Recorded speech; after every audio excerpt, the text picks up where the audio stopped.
telepon. Halo? Ya betul, saya dengan Bunga. Dari Bea Cukai? Hah? 10 juta? Wah, nggak beres. Waduh, pemirsa, saya baru aja nih menang lelang dari internet dan barangnya ini dikirimkan dari luar negeri. Tapi setelahnya saya mendapatkan telepon berkali-kali dari nomor yang tidak dikenal nih. Dan setelah saya angkat, ngakunya dari Direktorat Jenderal Bea Cukai dan mengatakan bahwa saya harus mengirimkan sejumlah uang agar barang tersebut bisa dikirimkan ke alamat rumah saya. Sounds familiar? Ya, itu adalah modus penipuan yang mengatasnamakan Direktorat Jenderal Bea dan Cukai baru-baru ini, bahkan beberapa tahun kebelakangan. Dan modus penipuan ini sudah menelan ribuan korban.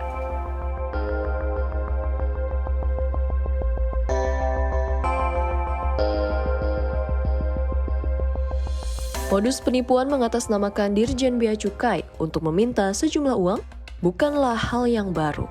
Disebutkan bahwa modus penipuan yang paling banyak dilaporkan meliputi modus online shop, lelang palsu, dan pengiriman barang dari luar negeri yang berkedok romansa dan diplomatik. Berdasarkan data dari Kementerian Komunikasi dan Informatika, pada tahun 2022, mereka menerima laporan sebanyak 220.000 laporan, dan terlihat adanya tren peningkatan pada tahun 2023. Tercatat, dari bulan Januari hingga bulan Maret, laporan yang diterima sudah mencapai lebih dari 40.000. Tahapan modus penipuan ini ada 3 tahap. Pertama, penipu memberikan pungutan dengan jumlah yang tidak wajar, bahkan hingga puluhan juta rupiah, dan mengaku pungutan tersebut dilakukan oleh petugas Bea Cukai. Kedua, pelaku penipuan akan meminta korban untuk mengirim sejumlah uang ke rekening pribadi. Terakhir, pelaku akan mengancam korban bahwa barangnya akan ditahan oleh Bea Cukai jika tidak segera melunasi pungutan yang diminta. Nah, saat ini modus-modus itu kita klasifikasikan menjadi 3 tren. Yang pertama yaitu impersonation, yaitu dia mengaku-ngaku seolah-olah kayak kita dapat laporan dari pajak atau bea cukai. Kalau misalnya mau lepas nih barangnya atau mau dikirim, bayar dulu sejumlah berapa, seperti itu. Itu yang pertama. Yang kedua, penipuan transaksinya yaitu dari e-commerce. Jadi ada promo-promo tertentu. Kalau mau diaktifkan promonya, dia harus mengirimkan sejumlah uang dulu. Jadi baru bisa aktif nih promonya. Nah, itu kan orang jadi tertarik gitu kan. Kemudian yang ketiga, pastinya investasi online. Jadi dia mudah tergiur gitu loh. Orang-orang kita tuh mudah tergiur dengan, oh iya nih kita kalau naruh di sini bisa dapat untung 10%, 15%. Nah, orang langsung transfer seperti itu tanpa cek dan recheck dulu gitu.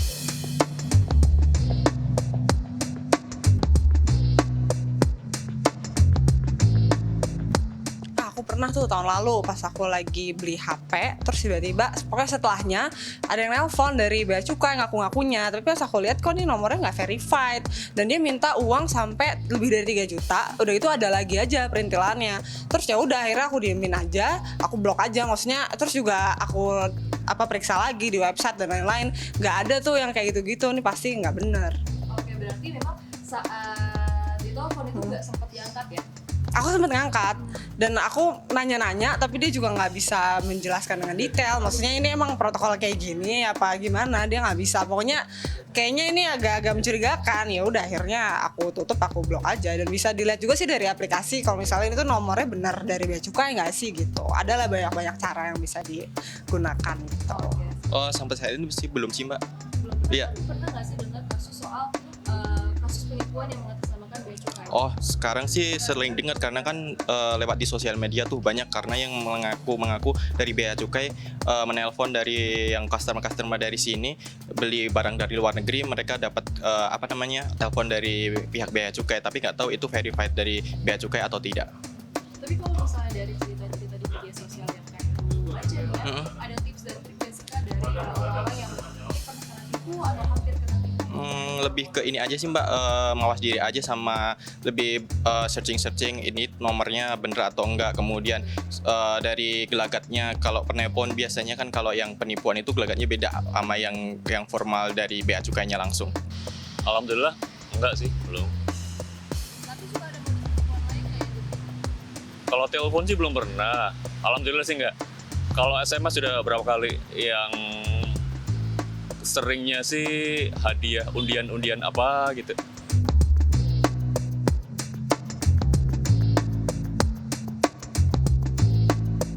Ya, untuk membahas update terlengkapnya, saat ini saya sudah bersama dengan Bapak Nirwala Dwi Haryanto selaku Direktur Komunikasi dan Bimbingan Pengguna Jasa Dirjen Bea Cukai. Halo Pak, apa kabar? Ya, Baik, Pak Nirwala, ini pada November 2022, laporan penipuan menggunakan nama Dirjen Bea dan Cukai mencapai 6.900 lebih kasusnya begitu Pak. Bagaimana dengan data yang terbaru saat ini? memang benar. Penipuan ini memang harus kita nggak boleh pernah capek ya. Jangan pernah capek untuk selalu mengingatkan. Ya. Sampai dengan bulan Februari 2023 ini tercatat sudah sekitar 915 kali pengaduan ya yang masuk ke Bea Cukai, baik melalui kontak center Bea Cukai maupun dari yang menelpon ke 1500225. Jadi itu yang tercatat sampai dengan akhir Februari 2023. Dan memang kesannya di 2022 itu sangat tinggi ya, itu sekitar 6.000, dua kemungkinan. Memang yang menjadi korban banyak atau yang melaporkan banyak, atau justru kita berterima kasih karena kontak center Bea Cukai sudah lebih dikenal, sehingga semakin banyak orang melaporkan masalah penipuan yang mengatasnamakan ke Bea Cukai. Demikian, Mbak. Baik, Pak Nirwala, kalau kita lihat secara historis begitu ya, modus yang dilakukan oleh pelaku adalah menelpon korban yang membeli barang dari luar negeri ataupun mendapatkan sejumlah penghargaan begitu ya dari luar negeri, kemudian diminta sejumlah uang agar barang tersebut bisa dikirimkan. Proses normalnya sebetulnya seperti apa sih Pak? Apakah betul memang ketika membeli barang dari luar negeri harus membayar untuk izin masuk, dan kira-kira kalaupun harus membayar nominalnya berapa sih Pak Nirwala? Yang pertama, ini perlu saya tegaskan, Iya. Bea Cukai tidak pernah menghubungi dengan nomor pribadi ataupun dengan nomor telepon, ya. Ini saya minta kepada seluruh masyarakat, kalau ada yang menghubungi seperti itu, abaikan. Apalagi dengan cara-cara mengancam. Karena kalau barang kiriman, Mbak, itu yang akan menghubungi adalah jasa pengurusan jasa barang titipan ya. Itu jadi PPJT-nya yang akan menghubungi. Bahkan di situ akan diberitahukan terlebih dahulu kira-kira bea masuk yang akan dikenakan berapa. Itu yang harus dipahami. Sekali lagi, Bea Cukai tidak pernah menghubungi penerima barang kiriman atau pembeli barang dari luar negeri melalui nomor telepon pribadi. Bahkan juga mengancam jika dalam waktu sekian mereka nggak bayar, mungkin akan didatangi oleh aparat penegak hukum karena barang ini merupakan barang terlarang atau barang larangan atau barang yang dibatasi. Biasanya penipu satu menggunakan nomor pribadi, kemudian dengan mengancam dan menekan psikologis calon korbannya dengan tadi waktu yang terbatas, kemudian ini masalahnya sudah segera saya limpahkan ke polisi misalnya, itu nggak benar semuanya. Dan mereka minta dibayar melalui rekening tertentu. Padahal sebetulnya kalau barang kiriman nanti karena barang kiriman itu menggunakan sistemnya adalah delivery duty paid, akhirnya seperti semacam door-to-door service sampai dengan ke penerima itu bea masuknya sudah dibayar. Tentunya tadi saya katakan PPJT akan menghubungi. Pak Nirwala, tentunya dengan banyaknya kasus penipuan seperti ini merugikan bea dan cukai, yakni mencemarkan nama baik. Akan ada langkah hukum yang diambil ke depannya? Tentunya masalah penipuan ini adalah tindak pidana umum. Ya. Sekali lagi ini tindak pidana umum.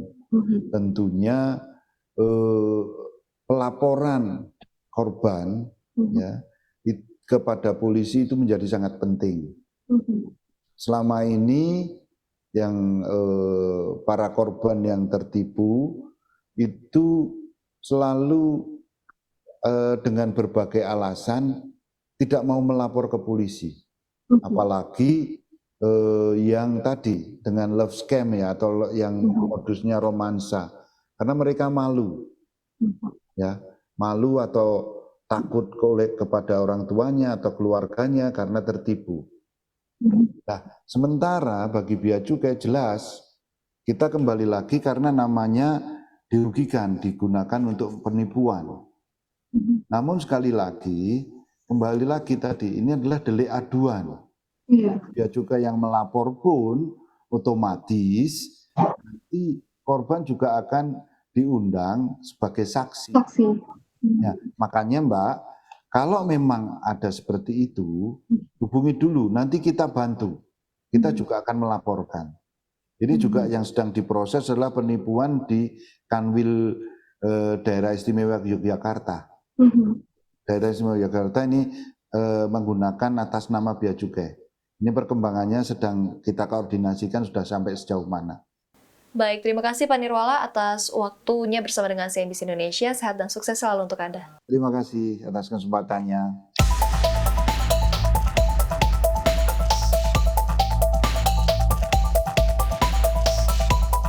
Berikut adalah ciri-ciri modus penipuan yang mengatasnamakan bea cukai.